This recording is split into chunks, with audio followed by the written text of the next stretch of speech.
So, ఈ patient major complaint ఏంటంటే, ఇది గడ్డలాగా వచ్చింది దంతాల దగ్గర. ఇది పొద్దాకులు నములుతుంటే పళ్ళ మధ్యలో పడి విపరీతంగా రక్తస్రావం అవుతుంది. అట్లానే అప్పుడప్పుడు బ్రష్ చేస్తున్న బ్లడ్ వస్తుంది. అట్లానే బొగ్గలో ఏదో ఫారెన్ బాడీ ఉన్నట్టు వస్తుందన్నమాట ఫీలింగు. సో, ఇది క్యాన్సర్ గడ్డ కాదండి. దీన్ని గ్రాన్యులోమా అంటాం. సో, చాలా సాఫ్ట్‌గా ఉంటుంది. పళ్ళల్లో పడతా ఉంటుందన్నమాట. దీన్ని మనం లేజర్‌తో తీసేస్తున్నామండి. ఇది లేజర్ మెషిను. బ్లూ కనిపిస్తుంది laser light. 450 nanometre surgical laser అండి ఇది. ఈ గ్రానులోమాలకు ప్రధాన కారణం ప్రొజెస్ట్రాన్ ఇంబాలెన్స్ అండి. ఆడవారిలో ఈ హార్మోన్ అప్పుడప్పుడు ఫ్లక్చుయేట్ అయితే ఖచ్చితంగా ఈ గ్రానులోమాలు వస్తాయి. ఇది ఈ సర్జికల్ లేజర్‌తో తీస్తే ఏంటంటే ఒక్క చుక్క నెత్తురు రాదు. మీరు చూస్తున్నారు చూసారా? నీట్‌గా తీసేయొచ్చనమాట. మామూలుగా గ్రానులోమా చాలా బ్లీడింగ్ టెండెన్సీ ఉంటదండి. బ్లేడ్ తగిలితే విపరీతంగా నెత్తురొస్తది. కానీ లేజర్‌తో అస్సలు నెత్తురు రాకుండా తీయొచ్చండి. ఒక్క చుక్క నెత్తురు పోదు. అట్లానే రికరెన్స్ రేట్ కూడా చాలా తక్కువ ఉంటుంది. సో, ఈవిడ భవ్య అండి. డాక్టర్ భవ్య నా వైఫు.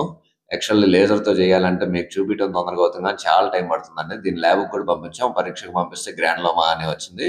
జనరల్లీ ఈ గ్రానులోమాలు మగవారిలో కన్నా ఆడవారిలో ఎక్కువగా వస్తాయి.